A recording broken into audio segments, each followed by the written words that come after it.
안녕하세요, 진혁습니다. 2021년도 휴대용 게이밍 노트북 중에서 굉장히 높은 판매고를 올린 모델이 있습니다. 바로 제피러스 G15 모델인데요. 말 그대로 공전의 히트, 메가 히트 이 정도 수준의 단어가 어울릴 정도 수준으로 굉장히 높은 판매고를 올렸던 모델입니다. 제피러스 라인업이라고 하면은 에이수스 게이밍 중에서 상위 라인업에 속합니다. 그리고 제피러스 G라고 하면은 AMD CPU가 장착된 모델을 의미해요. 올해 AMD 램브란트 5세대 CPU가 출시가 됐기 때문에 제피러스 G15 신제품 언제 출시됩니까? 도대체 언제 나오는 거예요? 얼마 동안 기다려야 됩니까? 이렇게 문의하시는 분들이 상당히 많았습니다. CPU 수급 상황이 상당히 좋지를 않고 그래서 조금 출시가 늦어진 모델입니다. 바로 제피러스 G15 GA503RM 모델이고요. 어떤 모델인지 상세 모델부터 확인하도록 하겠습니다. 오늘 리뷰할 제품은 ROG 제피러스 G15 GA503RM BR0841E로 AMD 램브란트 CPU가 장착된 제품입니다. CPU는 말씀드린 것처럼 AMD 5세대 램브란트 R7 6800HS가 장착되어 있고 그래픽카드는 지포스 RTX 3060이고 최대 TGP는 터보 모드 시 120W입니다. 메모리는 DDR5 16GB를 가지고 있고 온보드 8GB 플러스 8GB 추가 장착으로 듀얼 채널로 구성이 되어 있습니다. 그리고 모니터는 동급 게이밍 제품 중에 가장 높은 스펙을 가지고 있습니다. WQHD 해상도의 240Hz 주사율을 가지고 있고 색 지원율은 최고 등급인 DCI-P3 100%를 지원하는 15.6인치 패널을 가지고 있습니다. SSD 역시 지원 가능한 가장 높은 스펙이 적용되어 있습니다. PCI Express 4.0 4배속을 지원하는 1TB를 기본으로 가지고 있고 여분의 추가 슬롯도 4.0 4배속을 지원합니다. 휴대가 가능한 슬림형이지만 배터리는 90W시로 대용량 배터리가 장착되어 있고 PD 충전도 버전 3.0으로 최대 100W까지 지원이 가능합니다. 제품의 무게는 1.95kg이고 사양에 비해서는 가벼운 편에 속하기 때문에 고사양 제품 중에서는 휴대가 가능한 수준이라고 볼 수 있습니다. ROG 제품이기 때문에 글로벌 워런티 2년이 지원되는 제품이고 판매가는 리테일가 기준 219만 9천원입니다.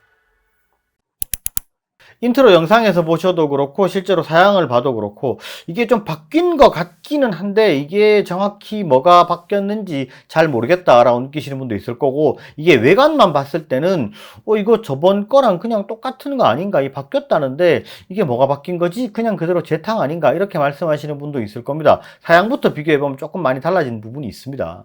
21년 버전과 22년 버전은 당연히 CPU부터 다르겠죠. 21년 버전은 라이젠 4세대 세잔 CPU를 사용하고 22년 버전은 5세대 램브란트 CPU를 사용하고 있습니다. 그에 따라서 메모리도 DDR4, DDR5로 차이가 있습니다. 메모리 성능은 이론상으로 30% 정도 차이가 있지만 실제 체감하는 성능은 20%가 조금 넘는 성능 향상이 있습니다. 그리고 그래픽카드의 경우 동일하게 RTX 3060을 사용하지만 TGP가 95W에서 120W로 성능이 업그레이드가 되었고 먹 스위치가 적용이 되어 있어서 논옵티머스 기능을 지원합니다.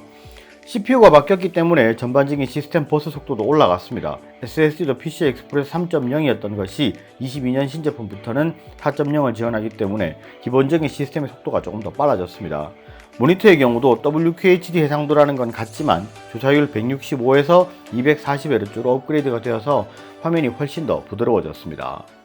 하드웨어적인 사용으로 봤을 때는 실제로 그래픽카드 칩셋이 3060이라고 이름만 같은 거 말고는 싹 다 바뀌었다고 보셔도 됩니다. 이게 TGP도 95W에서 120W로 올라갔고 먹 스위치가 이제 들어갔기 때문에 논옵티머스 기능을 지원을 해주죠. 그렇기 때문에 그래픽적인 성능은 상당히 많은 부분이 개선이 됐다라고 볼 수 있고요. 이게 시스템 버스가 올라갔죠. CPU가 바뀌면서 DDR4에서 DDR5로 바뀌었고 그리고 PCI Express 3.0을 쓰다가 4.0으로 바뀌었기 때문에 전반적으로 스펙이 사실 많이 올라갔습니다. 근데 이게 수치적으로 딱 표현하기는 되게 애매한데 사용을 해보면 이게 확실히 다르네요 라고 느낄 수 있을 정도 수준이 충분히 되기 때문에 이게 이런 부분은 실제로 체감을 해보지 않고서는 정확히 알 수 있는 부분은 아니다라고 볼 수 있습니다. 그러니까 요거는 좀 사용을 해보시면 완벽하게 좀 쾌적해졌다라는 느낌은 받으실 수 있을 거고요. 그리고 모니터 얘기를 좀 해야 될 것 같은데 사실 모니터 같은 경우에는 ASUS 제품이 게이밍, 논게이밍 전부 다 전반적으로 지금 나오는 여러 브랜드 제품들 중에서 모니터 스펙이 좀 많이 높습니다. 그러다 보니까 단가가 좀 높게 형성이 되는 부분이 있는데 모니터 스펙이 좀 높아지면 아무래도 패널 가격이 차지하는 비중이 좀 크기 때문에 전반적으로 게이밍 제품 자체, 노트북 자체 금액이 올라가 버리는 경우가 있습니다. 근데 사실 이게 모니터가 사용자에게 굉장히 큰 만족감을 줄 수 있는 부분이기 때문에 조금 더 높은 스펙, 조금 더 색지연율이 좋은 제품을 사용하는 거는 사실 소비자에게 좋은 선택지를 줄 수 있는 부분이기 때문에 긍정적인 변화라고 봅니다. 자, 그러면 이제 외관이랑 내부가 달라진 부분인데 조금 더 디테일하게 제품을 개봉하면서 한번 알아보도록 하겠습니다. 박스는 기본 디자인과 완전히 동일하고요. 열어서 내부를 확인해 보면 기본적으로 노트북이 있죠. 그리고 아래쪽에는 전원선이랑 어댑터가 들어가 있고 반대쪽에는 아무것도 없이 비어 있습니다. 그리고 중앙에는 속박스에 기본적인 보증서랑 간단한 설명서가 있고요. 노트북을 보면 투명 비닐로 봉인이 되어 있고요. 이걸 한번 뜯어보면 이렇게 되어 있고, 상판은 디자인이 동일하죠. 스티커가 약간은 바뀌었습니다. 그리고 내부를 열어보면 기본적인 디자인은 똑같은데 키보드 색상이 조금 다릅니다. 키보드 키캡의 색깔이 바뀌었는데 이건 이따가 자세히 말씀을 드릴게요. 뒷판을 열어서 내부를 한번 보겠습니다. 뒷판의 중앙부에 있는 나사는 이렇게 고무탭 안에 숨겨져 있습니다. 제거하고 나사를 푸시면 되고요. 나사의 길이가 위치마다 조금씩 다 다릅니다. 혹시나 뜯으실 생각이 있는 분들은 나사의 위치를 잘 기억하셔서 다시 조립을 하셔야 됩니다. 그리고 맨 오른쪽 아래에 있는 나사는 뒷판에서 분리되지 않는 팝업 나사입니다. 억지로 분리하시면 안 됩니다.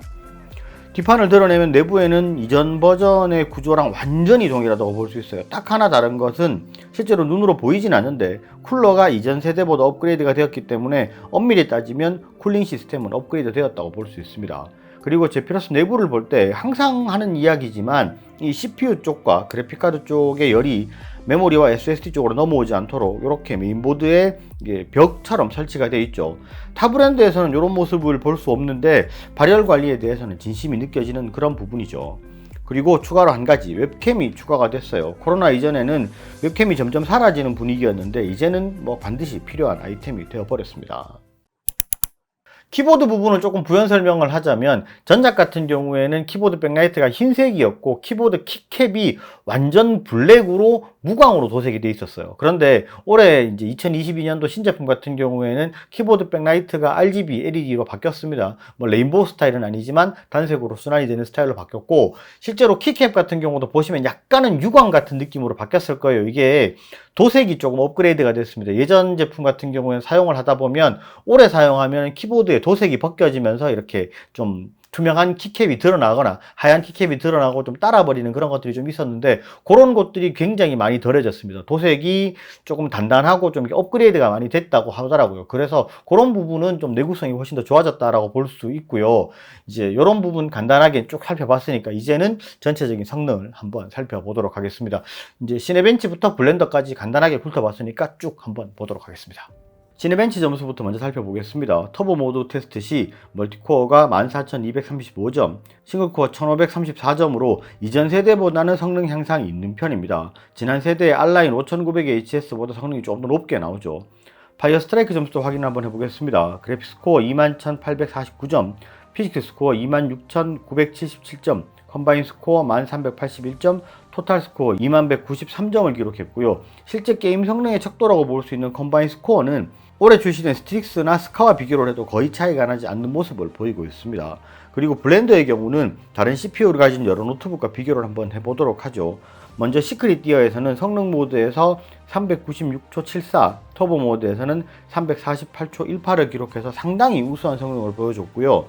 장시간 테스트하는 시노사우롭트릭스 프라임에서는 아무래도 슬림형 모델이다 보니까 조금은 떨어지는 모습을 보였는데, 성능 모드에서는 866초 64, 터보 모드에서는 820초 06을 기록했습니다. 성능 테스트를 하면서 가장 높은 사양으로 구동이 될 때 온도는 CPU 최고 온도 94도, 평균적으로 84에서 87도 사이로 기록했고요. 그래픽카드는 최고 온도 82도, 평균 온도는 75도 정도로 구동이 됐습니다. 영상 시청이나 웹서핑 등 일반적인 사용에서는 CPU는 48도에서 55도, 그래픽카드는 44도에서 51도 사이로 굉장히 안정적인 온도를 보였습니다.